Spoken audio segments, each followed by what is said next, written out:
멈추지 말고 믿고 나아가십시오라는 주제로 같이 말씀을 좀 보기를 원합니다. 성경은 100% 우리가 납득하고 이해하고 공감하고 믿으면 좋겠지만 그럴 수 없다는 사실을 우리는 너무나 잘 알고 있습니다. 이 땅의 모든 우리가 종교를 가진 모든 종교는요, 절대 우리 이성으로 이해할 수 없는 것들이 너무 많다는 것을 우리는 잘 알고 있습니다. 그렇지 않습니까?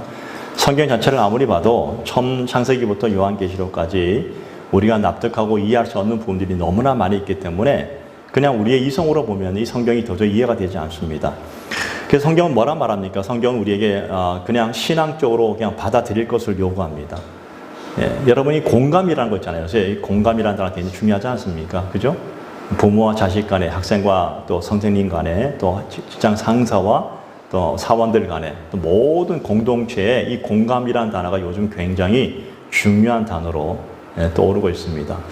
근데 이 공감이라는 단어는요, 가만히 보면 내 수준만큼의 공감이지 그 이상은 우리가 이해할 수 없다는 거예요. 그렇지 않습니까? 내가 납득할 수 있고 내가 이해할 수 있는 것도 내 수준만큼이지 그 이상은 우리가 이해할 수 없다는 거죠. 다시 말하면 이 성경을 바라볼 때 내가 공감하고 내가 이해하고 내가 납득한다는 것은요, 그냥 내 수준만큼은 이해하는 거예요. 그럼 그 이상의 것은 누가 하시냐? 그 이상의 것은 성령 하나님이 하시는 겁니다. 성령 하나님이 우리가 알지 못하는 것을 알게 하시고 깨닫게 하신다. 그래서 성경을 가지고 우리 뭐라 말합니까? 성경은 하나님의 계시된 말씀이다. 이렇게 말씀하시죠. 우리는 알지 못하지만 하나님이 우리에게 직접 계시해 주신 말씀, 그 말씀을 우리는 그냥 듣고 받아들이는 것입니다. 이게 신앙이라고 그렇게 말하고 있습니다. 예수님이 우리에게 하신 말씀 중에 그런 말씀이 있습니다. 그 열매를 보고 그 사람을 알 수 있다. 그 열매를 보고 그 나무를 알 수 있다 하잖아요. 그죠? 신앙생활을 우리가 오래 해도 신앙생활을 오래 해도 그 사람에게 열매가 없는 이유가 왜일까요, 여러분? 그렇잖아요. 여러분 자신을 보십시오. 우리가 신앙생활을 오래 해도 열매가 없어요. 왜 그럴까요? 왜 성령의 나타나심과 성령의 은혜와 충만함이 내 삶 속에서 왜 경험되어야 되지 않을까요? 너무 자기 이성적으로만 믿으려고 그래요. 지식으로만 믿으려고 그래요. 그러니까 그 이상은 알 수 없는 거예요. 내가 도저히 납득할 수 없고 이해할 수 없는 부분은 절대 용납이 안 되는 거예요. 근데 그걸 풀어놔야 된다는 거예요. 네. 그걸 누가 하시냐? 성령님이 하신다는 것입니다. 그래서 저는 오늘 여러분들에게 그런 얘기를 하고 싶어요. 우리가 오래 믿어도 열매가 없다. 그 얘기 중에 하나는 신앙생활이 없다는 겁니다. 신앙생활. 성경을 그냥 지식으로 믿는 거예요. 아, 이해하는구나. 신앙생활의 삶을 살아야 된다는 것을 말하고 있죠. 우리는 그냥 추구하고 뭐 합니까? 납득하고 이해하고 공감하는 데만 매달리다 보니까 어느 순간 내 신앙은 쪼그라들기 시작하는 거예요. 그 인생을 살아도 도저히 그 이상은 벗어날 수가 없는 거예요. 10년, 20년, 30년을 살아도 또 예수를 10년 이상 믿어도 그냥 내 납득할 수 있는 그 수준만큼만 가지고 있으니까 하나님께서 우리에게 계시하자는 놀라운 하늘의 그 놀라운 은혜와 복들을 다 우리가 볼 수 없다는 것입니다.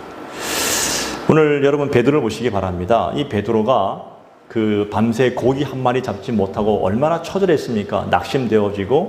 얼마나 낙심되어지고 절망되어졌을까요? 그렇지 않습니까? 밤이 새도록 그 갈릴리 호수에서 고기 한 마리 잡지 못했던 그 베드로에게 예수님께서 오셨습니다. 그리고 뭐라 말씀하십니까? 예수님의 직업이 뭐였어요? 목수였잖아요, 원래요. 그죠? 그 목수였던 예수님이 배를 타고 와서 뭐라 말합니까? 깊은 곳에 가서 그물을 던지라. 이해할 수 없는 부분이에요. 왜냐하면 베드로는 전문가예요. 물고기 잡는 전문가인데 전혀 관계없는 이 예수님이 오셔서 깊은 곳에 가서 그물을 던지라는 것은 우리 상식과 이해는 도저히 이해할 수 없는 것들이에요. 받아들일 수 없는 거예요. 근데 뭐라 말씀합니까? 베드로가 말씀에 의지해서 그물을 던지셨습니다. 어떤 일이 벌어졌습니까? 놀라운 기적들이 일어났다는 사실을 우리는 너무나 잘 알고 있습니다. 그렇지 않습니까? 여러분, 신앙이 뭡니까? 신앙의 도약은 하나님의 말씀을 믿고 그대로 삶으로 살아야지만 그때 나타나는 거예요.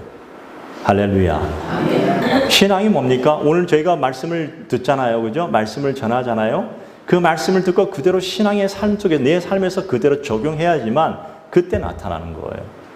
그냥 듣고 끝나면 그건 신앙이 아니에요. 그건 세상 사람 누구도 와서 그렇게 할 수 있다는 사실입니다. 그 신앙이라는 게 뭡니까? 신앙은 액세서리가 아니에요. 여러분, 액세서리가 뭡니까? 그냥 다른 거죠. 써먹어야 되는 거예요. 신앙 생활, 신앙의 삶, 신앙의 행위, 이 모든 것들을 할 때 그 뭔가 내가 순종한다는 겁니다. 내 신앙의 삶으로 내가 도약하고 순종하고 달아갈 때 그러면 그때부터 내 삶이 부딪히고 깨지고 때로는 날아오르기도 하고 때로는 밑으로 쳐지기도 하면서 그 순간부터 신앙의 도약이 이루어지는 거예요. 뒤집혀지는 거예요. 이 마귀가 뭐한 자십니까? 마귀는 여러분 잘 기억하셔야 돼요. 마귀는 예수 믿는 사람들만 집중 공격합니다. 왜냐하면 세상 사람은 이미 영으로 죽었기 때문에 공격할 필요가 없어요. 나도 죽는 인간들이에요. 근데 예수 믿는 사람들은 이 신앙에 살아있는 모습을 가지고 있기 때문에 마귀는 틈만 나면 예수 믿는 사람들을 공격합니다. 근데 그 중에서 가장 아주 치열하게 공격하는 부분이 하나 있다면 그게 뭐냐면 현상과 본질을 왜곡하게 만들어요. 여러분 현상이 뭐예요? 현상은 뭡니까? 이런 거예요. 부모가 아이를 키웁니다. 아이를 키우면서 이 아이를 그냥 집에서만 키우는 거예요. 집 안에서만 키우고 그냥 어떤 사람들을 만나지 않게 해요. 그럼 점점 그 아이는 사회성이 없어지는 거예요. 왜? 집 안에서만 키웠기 때문에 사람을 만나고 이런 것 자체를 아예 못해요. 이게 얘기를 못해요. 그게 공동체가 뭔지를 모르는 아이예요. 그 아이는 커서도 사회성이 없는 아이가 될 수 있어요. 그러면서 부모는 말합니다. 우리 아이는 사회성이 없는 애예요. 이게 맞는 얘기입니까? 틀린 얘기입니까? 틀린 얘기예요. 그 사회성이 없다는 그 얘기를 몰라면 우리 아이는 원래 사회성이 없어요. 이 본질로 얘기한다는 거예요. 이게 본질이라 착각하는 거예요. 그런데 여러분 잘 기억하십시오. 그건 본질이 아니에요. 현상이에요. 왜냐하면 그 아이를 가지고 공동체에 집어넣어버리면 그 아이는 사람과 부딪히면서 만나면서 어느 순간 사회성이 길러져 가잖아요. 그게 현상이라는 겁니다. 사람을 만나면 변화되는 거예요. 혼자 있을 때는 사람과 관계를 몰랐지만 부모는 그렇게 키우는 거야. 아이를 얼마나 온 시속에 하초처럼 키우면 그러면서 나중에 하는 얘기 우리 아이는 사회성이 없어서 어떻게 큰일 나요? 그게 본질인 것처럼 얘기합니다. 그렇지 않다는 겁니다. 아이는 자꾸 만나게 하는 순간부터 변하는 거예요. 현상을 본질로 착각하지 말라는 거예요. 현상은 언제든지 변할 수 있다는 겁니다. 그런데 사단은 계속 우리 예수 믿는 사람에게 이 현상을 본질로 착각하게 만드는 겁니다. 그래서 사회성이 없는 것을 본질로 파악하면서 변하지 않는 것들로 받아들이게 만들어요. 그래서 어떻게 합니까? 마귀가 쓰는 함정 중에 가장 중요한 함정이 뭐냐면 우리에게, 오늘 저에게, 여러분들에게 현상이 본질인 것처럼 다가와서 속삭인다는 것입니다. 뭘까요? 하와에게 했던 얘기처럼 하나님이 동산에 있는 모든 나무 열매를 먹지 말라 하더냐. 하나님 본질이 뭐예요? 먹으면 정녕 죽는다는 거잖아요. 그죠? 그런데 먹지 말라 하더냐. 마치 그럴싸하게 막 다가오는 거예요. 눈에 보이는 것으로. 아무것도 못하게 만들어요. 나중에는요. 오늘 좀 우리의 삶에서 실질적으로 한번 적용해 볼까요? 오늘 여러분 개인에게 이렇게 말합니다. 당신은 원래 믿음이 그 정도밖에 되지 않았잖아. 너는 아무리 발버둥 쳐도 그 이상은 올라갈 수가 없어. 이건 현상이에요. 근데 마귀는 그걸 본질로 그냥 그 사람에게 각인시켜버려요. 너는 아무리 해도 그 이상은 할 수가 없어. 너는 원래 그 정도 신앙밖에 안 됐잖아. 그냥 그렇게 살아. 어느 순간 많은 우리 그리스도인들이 그 마귀에게 속아가지고 그게 본질인 것처럼 왜 그것밖에 안 되는구나 라고 얘기 살아갑니다. 네. 그래서 아무것도 못하게 만들어요. 근데 여러분 우리가 그 현상을 뛰어넘어서 성령이 우리에게 자꾸만 충동질 해주고 성령은 우리의 데모하잖아요. 우리 안에서요. 자꾸만 충동질 하면서 우리에게 자꾸만 일으켜서 그것이 아니라 그 현상을 뛰어넘으라고 도약하라고 계속해서 우리에게 충동질할 때 우리가 거기서 순종해 나갈 때 마귀가 던지는 현상의 안개에서 우리는 싹 걷어지면서 다시 강력한 우리의 본질을 회복하게 됩니다. 우리의 본질이 뭘까요? 예수 그리스도이십니다. 그분이 우리의 본질이에요. 믿으십니까? 그 예수를 믿는 자체가 본질이에요. 예수 그리스도의 이름 앞에 이 세상의 모든 것들이 굴복당하는 겁니다. 그 예수님이 사망 권세를 깨뜨리시고 우리에게 영원한 사망에서 우리를 죄와 저주에서 여러분들을 어디로 옮겼어요? 영생으로 옮겨주셨습니다. 그게 본질이에요. 여러분들은 하나님의 자녀입니다. 그게 본질입니다. 믿으십니까? 근데 마귀는 자꾸 우리에게 너는 그렇지 않다고, 너는 반만 자녀고 반은 아닌 것 같아라고 잠깐만 왜곡하게 만든다는 겁니다. 이 세상의 모든 것들이 우리에게 그렇게 다가온다는 겁니다. 이 세상이 얼마나 화려하고 놀 곳이 많고 얼마나 아름답습니까? 그렇지 않아요? 야, 이제 기독교는 옛날하고 너무, 옛날에는 우리 사이가 못 살았을 때니까 교회 가면, 제가 처음 교회 갔을 때 줬던 게 초코파이예요. 그게 30 몇 년, 40년이 훨씬 넘었죠. 아니요, 50년 가까이 되네요. 초코파이가 그렇게 오래됐나요? 초코파이였어요. 저는 그 초코파이 먹으러 교회가 처음 갔었어요. 여름 성경학교 때. 그런 현상이었어요. 그 초코파이는요, 줘도 되고 안 줘도 되는 건데, 오늘날 초코파이를 준다고 해서 애들이 올까요? 이제는 교회가 문화를 선도하지 못하고, 옛날은 교회가 문화를 선도했다면, 이제는 교회가 사회의 문화에서 뒤떨어진다 하는데, 여러분, 그 마귀의 장난이라는 겁니다. 교회의 본질은요, 그것이 아니에요. 문화를 선도하는 것이 아니라, 교회의 본질은 구원에 있습니다. 복음에 있습니다. 여러분들의 생명을 영원한 생명으로 구원하느냐 마느냐, 그거에 있다는 겁니다. 그리고 언제가 예수께서 다시 또 재림하는 순간 이 땅은 끝장난다는 겁니다. 그러나 예수 믿는 사람들은 영원한 생명으로 하나님 나라에 간다는 것입니다. 그게 본질이에요. 그 본질을 가지고 있는 사람은 엄청난 자부심을 가지고 오늘도 아무리 힘들고 어려워도 나의 길을 걸어갈 수가 있습니다. 주님께서 우리에게 말씀하지 않았습니까? 말세에 너의 믿음을 보겠느냐? 그때 우리는 이렇게, 예 주님, 여기에 믿음이 있습니다라고 얘기해야 됩니다. 당당하게 따라합시다. 예 주님, 여기에 믿음이 있습니다. 여러분들이 믿음의 사존들이에요. 믿음은 본질이에요. 그 예수님께서 계속해서 이 성경 전체를 통해서 우리 뭐라면 믿음을 800몇 번이나 강조한 이유가 뭡니까? 계속 방법한 이유가 뭐예요? 사단은 끊임없이 우리의 믿음을 왜곡시킨다는 겁니다. 예수 그리스도가 우리의 믿음의 본질입니다. 저는 여러분들이 그런 믿음의 성도가 되기를 축복을 드립니다. 오늘 이런 관점으로 본문을 보기 원합니다. 오늘 본문의 내용이 뭐예요? 두 개의 사건이 동시에 나와 있잖아요. 그죠? 먼저 나온 사건이 뭡니까? 회당장 야이로예요. 그의 딸이 무슨 병인지 모르겠지만 거의 죽을 위기에 아주 경각심에 달리는 상황이에요. 이런 상황이니까 이 회당장이 예수님께 나와서 내 딸을 살려달라고 막 구원해달라고 막 요청할 때 예수님께서 그 회당장 야이로의 얘기를 듣고 그의 집으로 가는 도중에 어떤 일이 벌어졌습니까? 12의 혈루증 앓은 여인을 만나게 되죠. 그리고 그 여인을 고쳐줍니다. 그리고 다시 회당장 야이로의 집을 찾아갑니다. 35절부터 보면. 자, 오늘 이 두 사건이 동시에 나와 있는데 이 두 사건을 통해서 오늘 우리에게 주시는 교훈이 분명히 있다는 것입니다. 물론 수십 가지, 수백 가지 있겠지만 오늘 이 시간에는 제가 묵상하고 제가 말씀을 통해서 경험한 세 가지를 여러분께 나누기를 원합니다. 첫 번째는 시험과 고난은 우리를 하나님께로 더 가까이 나가게 만든다는 것입니다. 믿으십니까? 네. 여러분, 고난이 우리를 하나님께로 더 가까이 나가게 한다는 것입니다. 여러분이 고난받지 않습니까? 여러분 혹시 시험에 있지 않습니까? 우린 누구나 그런 여러 가지 고민과 고난과 시험거리를 가지고 지금 이 땅을 살아가고 있습니다. 근데 그 고난에는 다 뜻이 있다고 말합니다. 성경은. 그 모든 고난에는 하나님의 의미가 있다고 말합니다. 뭘까요? 예수님께로 더 가까이, 하나님께로 더 가까이. 이게 정답이에요. 예수 믿는 사람에게. 주만 바라보라는 겁니다. 주만 바라보라는 거예요.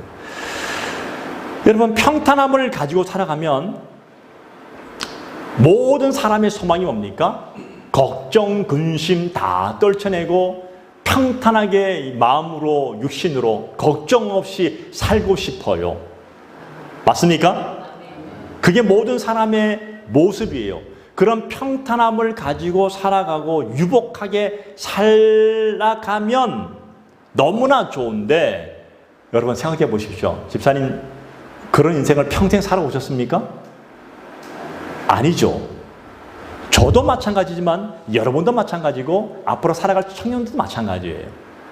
우리는 결코 인생을 내가 생각한 만큼 평탄하고 유복하고 아무 걱정 근심 없이 살아갈 것은 우리의 소망이지만 그럴 수 없답니다. 우리 인생에 고난이 온다는 것입니다. 그게 자녀의 고난이든지 내 직장이든지 사업이든지 내 질병이든지 어떤 고난이든지 분명히 다가온다는 것입니다. 그런데 그런 고난을 주신 하나님은 도대체 우리가 뭐에 고난을 주셨을까? 예. 왜 하나님께서 우리에게 그런 고난과 시험을 주셨을까? 이 땅의 모든 것이 고난과 시험이라면 하나님이 주셨다면 왜 주셨을까? 그 중에 하나가 있다면, 뚜렷한 특징이 있다면 이거예요. 너의 힘과 너의 지식과 너의 능력을 믿지 말라는 겁니다. 그거 너무 의지하지 말라는 겁니다. 그렇게 살다가 너 영생 얻지 못한다는 겁니다. 예. 제대로 살지 못한다는 겁니다. 이 사단이 자꾸만 그걸 현상으로 만들어버려요. 내 힘이 너의 본질이야. 너의 지식이 너의 본질이고 너의 경험이 너의 본질이라고 말하는 거예요. 그건 본질이 아니에요. 예. 근데 자꾸만 그렇게 만들어요. 그래서 진짜 우리의 영원한 본질인 영원한 가치, 정말 영원한 가장 소중한 가치를 붙들기 원하는데 마귀는 자꾸만 그걸 막아버립니다. 그래서 그 소중한 가치를 잃어버리고 다른 현상, 자꾸만 왔다 갔다 변하는 그 현상을 영원한 가치로 붙들고 살아가게 만듭니다. 그래서 하나님이 고난을 주시는 거예요. 그 고난은 우리에게 죽이려고 주는 게 아니라 우리를 살게 하기 위해 주시는 고난입니다. 여러분 시험거리 있지 않습니까? 고민 많이 있지 않습니까? 다 있어요. 주님께서 나를 각성하기 위해서 나를 채찍질하십니다. 나를 살게 하기 위해서. 자, 오늘 본문 보겠습니다. 자, 22절, 23절 같이 읽겠습니다. 시작. 회당장 중에 하나인 야이로라 하는 이가 와서 예수를 보고 발 아래 엎드려 간곡히 구하여 이르되 내 어린 딸이 죽게 되었사오니 오셔서 그 입에 손을 얹으사 그로 구원을 받아 살게 하소서 하거늘. 회당장이라니까 그 회당이란 한 회당의 장은요 예배를 인도하기도 하고 뭐 요청하기도 하고 하는 주관하는 사람이에요. 그러니까 저 높은 지위에 있는 사람이라겠죠. 그 회당장이라면 제일 높은 사람 아닙니까? 적어도 회당장 되는 사람이 예수님께 나온다는 것은 그 당시 뭐랄까 문화, 그 당시 어떤 그런 사회적 배경을 봤을 때는 조금 힘든 어떤 있을 수 없는 그런 상황일 수 있습니다. 왜냐하면 자기 체면이 있어요. 회당장이 높은 체면이 있어요. 또 사람들의 시선이 또 이게 또 느껴지는 그런 게 있어요. 예. 원래 사람이 그렇지 않습니까, 여러분? 사람은 가진 것이 많고 지위가 높을수록 쉽게 다른 것에 접근할 수가 없어요. 그럴까 안 그럴까요? 왜? 나는 이만큼 가졌고 있고 나는 이만큼 누리고 있기 때문에라고 생각하기 때문에 다른 사람이 다 쫓아간다 하더라도 나는 좀 그걸 두고 안 가요. 자기 스스로가 자기에 대한 자부심이 대단해요. 회당장은 저도 그 정도 자부심을 가져도 되는 사람이었습니다. 많은 사람이 예수를 쫓아오는데 회당장님이 그렇게 쫓아갈 수 없는 상황이에요. 근데 그가 자기 위치에서 자기 모든 체면이란 장벽을 벗어버리고 사람들의 시선이란 장벽을 벗어버리고 그 겹겹이 둘러싸인 그 장벽을 뛰어넘을 수 있었던 그 힘이 무엇이었냐면 바로 고난이었습니다. 그 고난이 무엇이었을까요? 가장 사랑하는 딸이 지금 죽을 위기에 처해 있다는 것입니다. 그 사랑하는 딸의 죽을 위기 앞에서는 그 어떤 것도 장벽이 될 수가 없었다는 거예요. 저는 우리 인생을 살다 보면 그런 것들을 좀 많이 경험할 수 있다고 저는 생각합니다. 여러분도 그렇지 않습니까? 그런 경험들을 하게 되잖아요. 어떤 사람은 평탄함만 가지고 또 어떤 사람은 내가 가진 힘과 능력과 어떤 은사, 재능이라겠죠. 그런 걸 가지고 살아가면 그게 된다고 생각하는 사람들이 있습니다. 여러분 평탄함이라는 게 뭡니까? 평탄함이 무엇입니까? 평탄해지면 사람이 좀 넓어지면 좋겠는데 넓어지지 않고 대로 좁아집니다. 자기 안에서 안주하려고 하는 습성이 있어요. 사람들은. 예. 그리고 이게 절대 넓어지지 않습니다. 왜? 나는 어느 정도 서 있다고 생각하기 때문에 더 이상 자기의 말을 오픈시키지 않아요. 성경에서 뭐라 말합니까? 고린도전서 10장 12절에 보니까 선줄로 생각하는 자는 뭐라 했다고요? 예, 넘어질까 조심하라. 내가 원하는 대로 다 잘 되어지잖아요. 내가 뭔가 되어지고 내가 뭔가 되어진 자꾸만 잘 나간다 생각하는 순간부터 딱 서 있는 순간이에요. 진짜 조심하라는 거예요. 예, 왜? 넓어지지 않고 또 좁아져요. 점점 내 중심으로 좁아져요. 예. 또 내 삶에 어떤 은사가 재능이 충분하고 내 삶에 어떤 능력이 있고 힘이 있다고 생각하면 우리는 많은 것을 가졌다고 생각할 수 있지만 여러분 우리 영역이 넓어졌습니까? 그렇지 않아요. 넓어지지 않더라고요. 점점 더 교만해지기 시작합니다. 사람들이 나를 알아주지 않으면 섭섭해하기 시작합니다. 그게 사람이에요. 차라리 아무것도 없을 때는요 남들이 알아주든 못 알아주든 내 주제를 내가 알기 때문에 별로 생각도 안 해. 근데 뭐 종군 뭔가 힘이 있고 능력이 있으면요 알아주지 아니하면 왠지 기분이 나빠. 예. 우리가 이제까지 한 번도 안 해봤던 일을 해보고 이제까지 한 번도 안 해봤던 접촉하지 않았던 사람들을 접촉하고 이제까지 한 번도 잘 해보지 않았던 그 기도하지 않았던 부분들을 놓고 기도를 할 때가 언제입니까? 언제 우리가 그런 걸 합니까? 고난이 왔을 때예요, 사실은. 이 고난이 심각합니다, 아주 여러분. 네. 잘 보면 고난은 우리를 더 크게 만들려고 하는 하나님의 어떤 그 사랑이 그 속에 포함되어 있는 것을 보게 됩니다. 여러분 보세요. 여러분의 자녀들이 잘못하면 첫 번째는 봐줘요. 그렇지 않습니까? 말로 합니다. 야, 하지 마. 왜 하지 말아야 되는지 그 이유를 설명해주고 합리적으로 얘기해줍니다. 그런데 두 번째 또 잘못합니다. 그러면 그때는 조금 강도 높여. 너 이번에 다시 한번 잘못하면 너한테 체벌이 올 거야. 대가가 올 거야. 근데 세 번째 잘못해요. 그때는 강력한 체벌이 와야 됩니다. 그렇지 아니하면 그 아이는 어릴 때 버릇이 여든까지 간다고 그 아이는 절대 고칠 수가 없어요. 나중에 커서는. 그런데 더 이상한 게 있어요. 커서 나쁜 짓 해놓고는 뭐라 하는 줄 알아요? 자기가? 그때 우리 부모를 원망해요. 왜 우리 부모는 그때 어릴 때 나를 고쳐주지 않았냐고. 이게 자식들의 모습이라는 거예요. 사람은 이상해요. 다 자기 책임이 아니라 남의 책임이라 이게요. 네.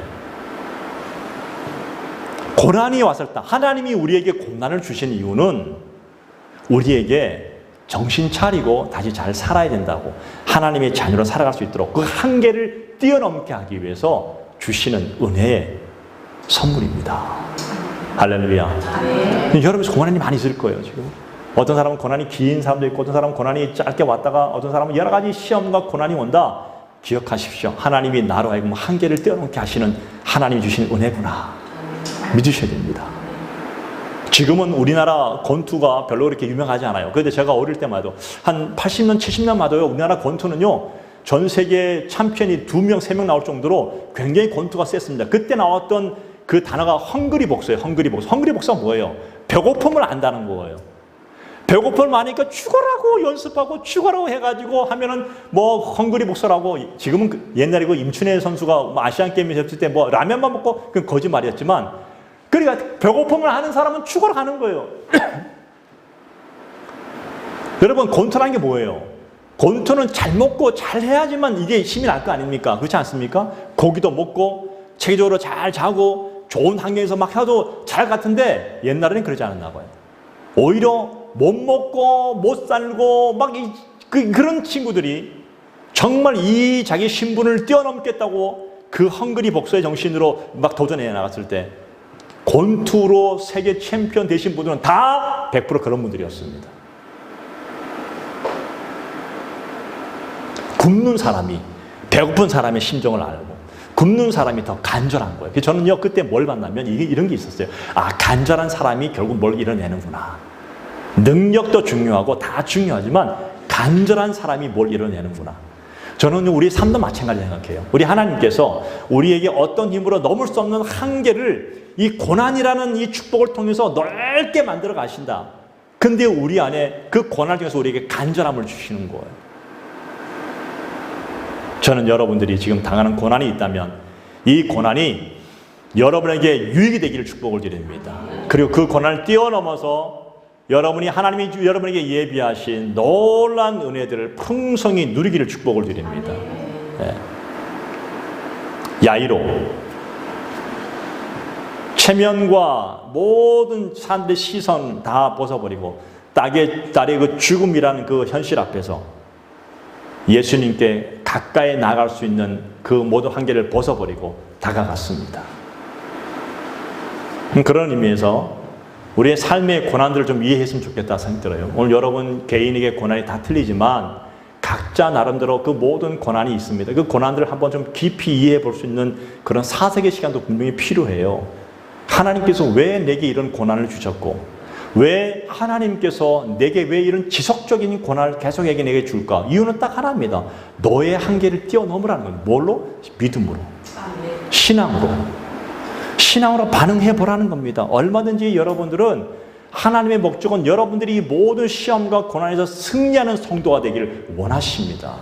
네, 그게 하나님의 목적이에요. 네. 저는 여러분들이 어떤 고난 앞에서도 어떤 시험 앞에서 믿음으로 반응해 보기를 축복을 드립니다.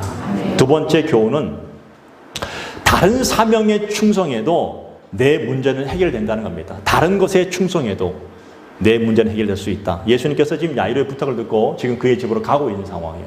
열심히 가고 있습니다. 어떻게 보면 지금 해당장 야이로는요, 예수님에게 시간을 산 거예요. 아주 간절하게 엎드려서 예수님의 그 소중한 시간을 그가 산 거예요. 사로잡은 거예요. 왜? 딸의 그 긴급한 이 목숨의 경각이 달린 이 위급한 순간 때문에 샀어요.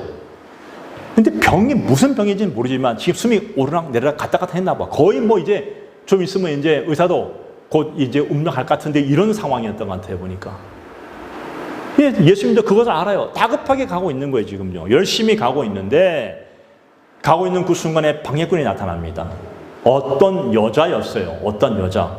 12해를 혈류증 앓았던 여인, 하혈하는 여인, 피가 멈추지 않아요. 모든 공동체에서 배척해요. 이거는요, 불결한 병이라 했어요. 그래서 사람들이 가까이 하지 않았어요. 가까이 하자는 그 여인. 그런데 그 여녀가 예수님께 와서 예수님이 옷자락만 대도, 손만 대도 내가 구원을 얻겠다는 그런 간절한 마음으로 손을 대버렸어요. 예수님이 멈추셨어요. 누가 내 옷에 손을 대느냐? 그때 뭐라 말해요? 아니, 사람들이 이렇게 많이 밀려오니까 뭐 어떤 사람이 다 손댔겠죠. 여러분, 여인만 손댄 게 아닙니다. 착각하지 마세요. 많은 사람이 손을 댔습니다. 밀리다 보니까. 근데 손을 댄 게 중요한 게 아니에요. 여인의 간절함이었어요. 예수님은 그것을 믿음으로 보고 있다는 겁니다. 누구냐? 누구 다 너무 많이 밀렸는데 어떻게 해요? 아니야, 내 능력이 빠져나갔다. 에?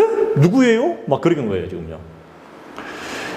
그래서 그 사람이 어딨냐 하고 내 능력이 나갔다 하면서 그 여인과 이제 만나서 대화하는 내용이 쭉 납니다. 근데요, 성경은 되게 짧아요. 그런데 저는요, 제 생각에 이 시간이 되게 길다 생각해요.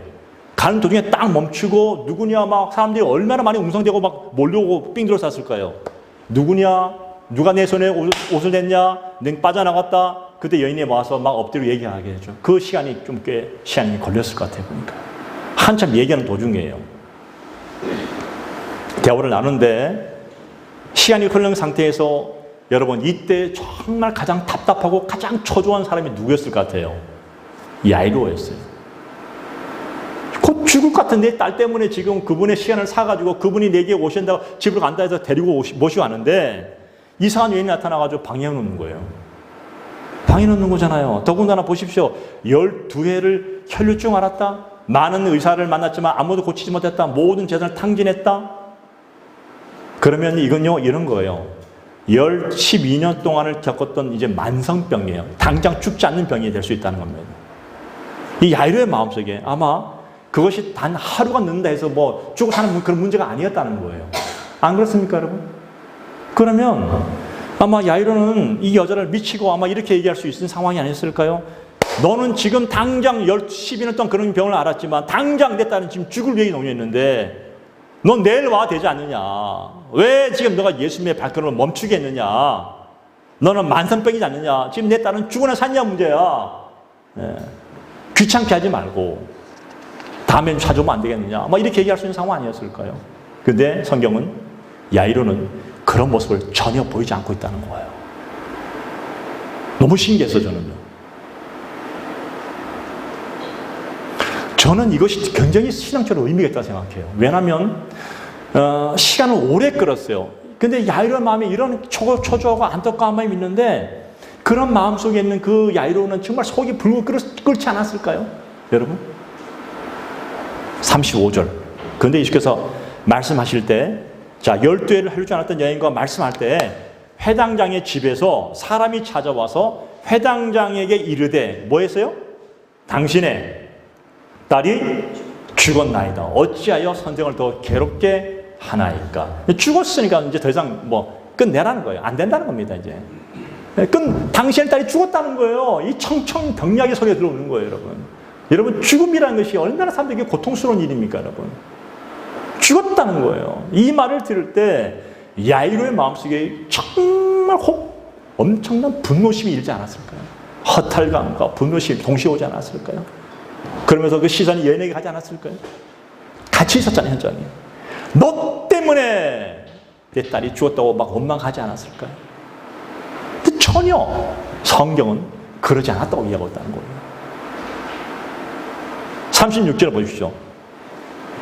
예수께서 이렇게 말씀하십니다. 같이 읽겠습니다. 36절 말씀 시작. 예수께서 그 하는 말을 곁에서 들으시고 회당장에게 이르시되 두려워하지 말고 믿기만 하라. 두려워하지 말고 믿기만 하라. 너무나 의미 있지 않습니까, 여러분? 얼마나 의미 있는 말이에요. 여러분, 이 땅을 살아가면서 오늘 우리들에게 두려워하고 낙심하고 절망할 일이 얼마나 많이 있습니까? 안 그래요?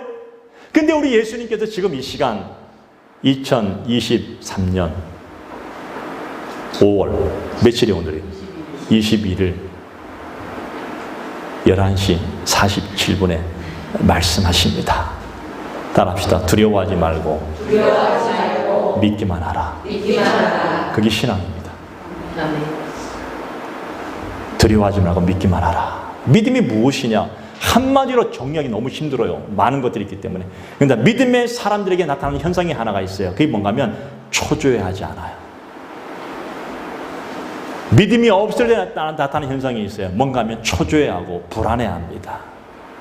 물론 우리도 잠깐의 불안과 잠깐의 초조함이 있을 수는 있지만 금방 우리는 딱 극복할 수 있습니다. 예. 모든 상황이 끝났다 할지라도 여러분 믿으십시오. 주님이 끝이 아니라고 하면 끝이 아니에요. 맞습니까? 우리 주님은 처음과 마지막이 되시는 분이십니다. 그런데 많은 사람들이 자기 스스로 자기 기준으로 끝났다고 얘기한다면 안 된다는 거예요. 주님이 끝을 내야 되는 거예요. 우리는 그때까지 어느 순간 있더라도 믿기만 하는 거예요. 그게 믿음이라는 겁니다. 여러분 질병 때문에 두려우십니까? 여러분의 삶의 막막한 때문에 좀 두려우시고 어렵고 절망되십니까? 아니요. 당신의 독생자 예수 그리스도를 죽이시기까지 그 십자가에 달려 죽기까지 하셨던 하나님께서 오늘 여러분을 구원하셨다면 하나님은 여러분들을 책임지십니다. 아멘. 그리고 말씀하십니다. 두려워하지 말고 믿기만 하라. 아멘.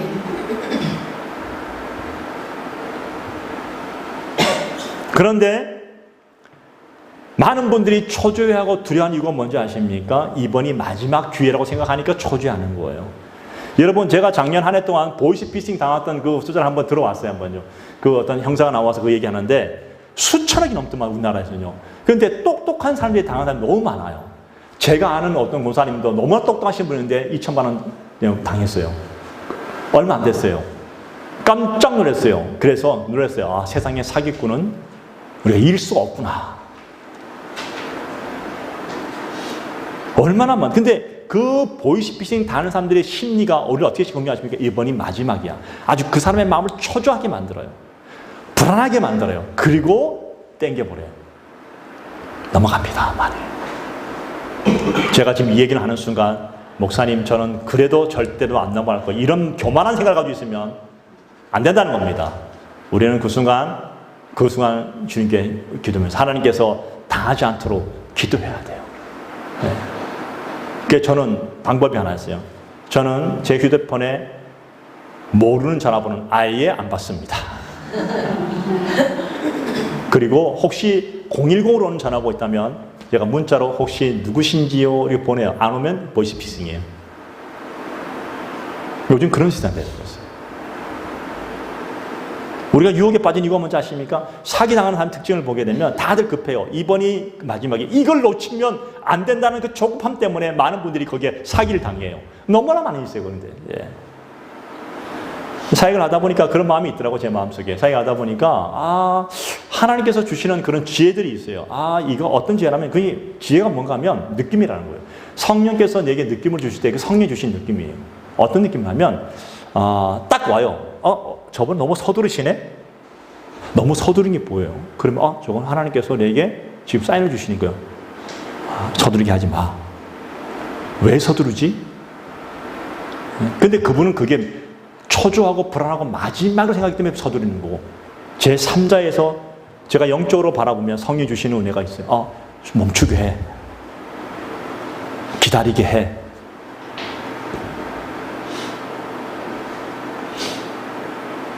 시간이 지나면 알게 되더라고요. 옛날에 우리 믿음 및 선배 어른 목사님들이 어떤 초조한 문제를 가지고 목사님이 사역하면 옛날 어른들이 그랬어요. 기도해 봅시다. 끝이에요. 그때는 그것이 너무나 좋지만 어떤 때는 싫을 때도 있었어요. 왜냐하면 당장 발등에 불 떨어졌는데 기도해 보자고 기다리자고. 근데요 시간이 지나 보니까 알겠어요. 기도해 봅시다. 그 얘기는 할 말이 없으니까 그렇게 하는 소리가 아니라 그게 지혜라는 거예요. 기도해 봅시다. 그 얘기는 진짜 기도가 필요하기 때문에 하신 말씀들이었어요.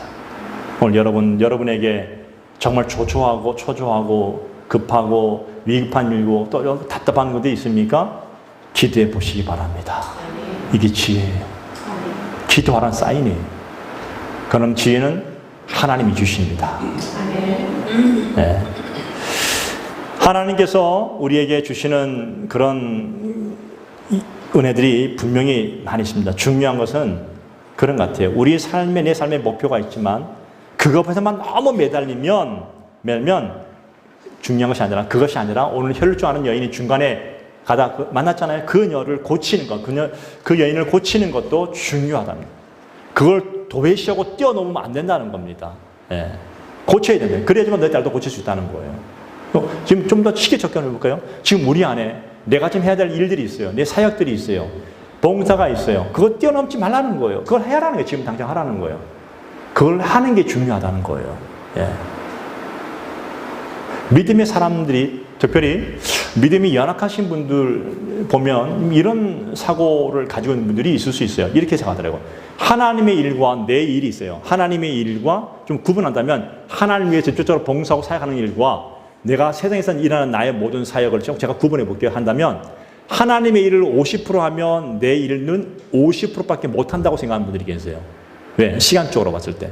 또 하나님의 일을 내가 90% 전적으로 매달아서 그 일을 한다면 세상에서 내 일은 10%밖에 못한다고 시간적으로 생각하는 분도 있을 수가 있습니다. 근데 자꾸 그런 식으로 생각하게 되면 이게 마귀가 자꾸 우리에게 현상을 잠깐만 유혹하는 거예요. 그게 아니라 이렇게 믿으세요. 하나님의 일을 100% 하면 내 일도 나의 일도 100% 할 수 있다는 겁니다.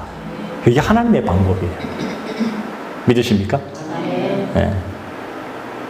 하나님은 하게 하시는 분이시고 하나님은 되게 하시는 분이십니다.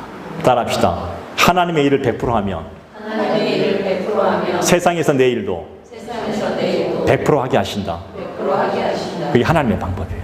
그게 명령이에요. 그래서 뭐라고 말씀하셨습니까? 너희는 먼저 그의 나라와 그의 일을 구하라. 그리하면 이 모든 것이 너희에게 더하여지리라. 명령이에요. 명령.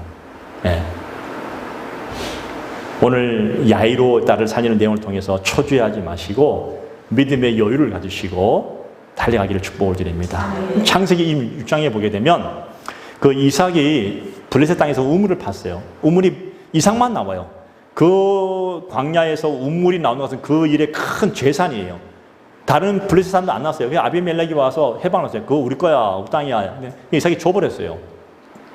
두 번째 딴 데 또 옮겨서 또 우물을 파니까 또 우물이 펑 나와 버렸어요.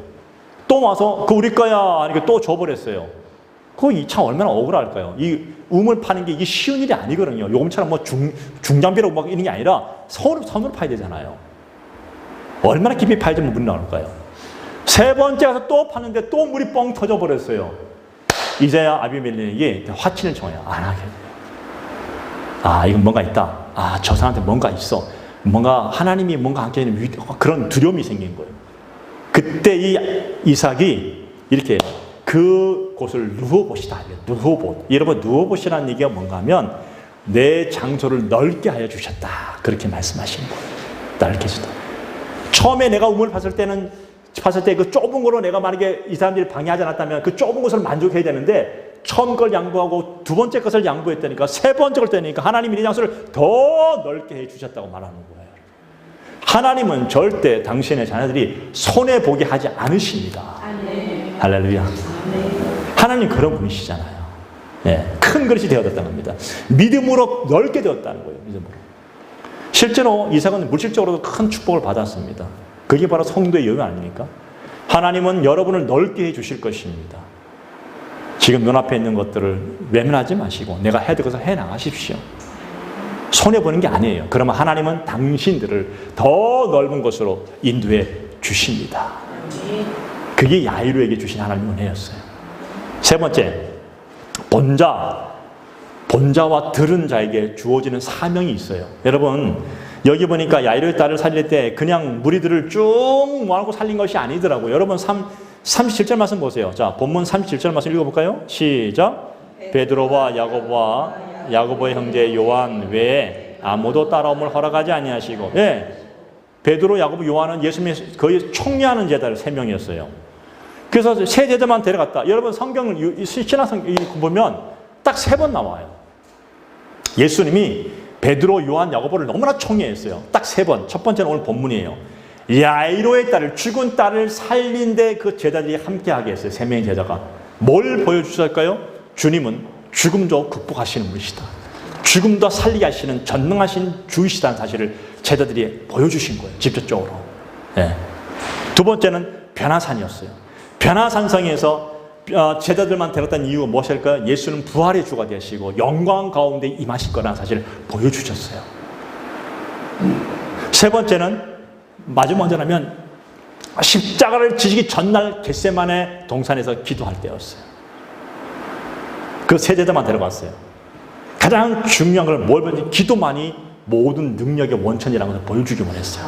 마지막 죽음을 앞두고 있는 순간에도 주님은 땀방울이 핏방울이 되도록 기도하는 그 모습을 제자들이 함께 보기를 원했어요. 기도가 능력의 원천이라고 보여주기만 했어요. 이 3가지 사건에서 이것을 보여준 세대의 특징이 뭡니까? 야고보는 첫 번째 순교자가 되었고, 요한은 가장 오래 살았다가 하나님의 놀라운 일들, 마지막 요한 계시록까지 쓰고 맡긴 사명 통해서 하는 갖고, 베드로는 말할 것도 없지 않습니까? 수제자로서 나중에 그 순교당하죠. 큰 일을 하고. 뭘 보여주십니까? 우리가 알 수 있는 것은 예수님께서는 보여주셨어요. 들려주시고 보여주셨어요. 계속해서. 영광을 보여주셨고 능력을 보여주셨고, 그래서 그건 깨달았어요. 보고 들은 자는 100% 사명이 있다는 것입니다. 믿습니까? 여러분들에게 사명이 있어요. 여러분들에게 사명이.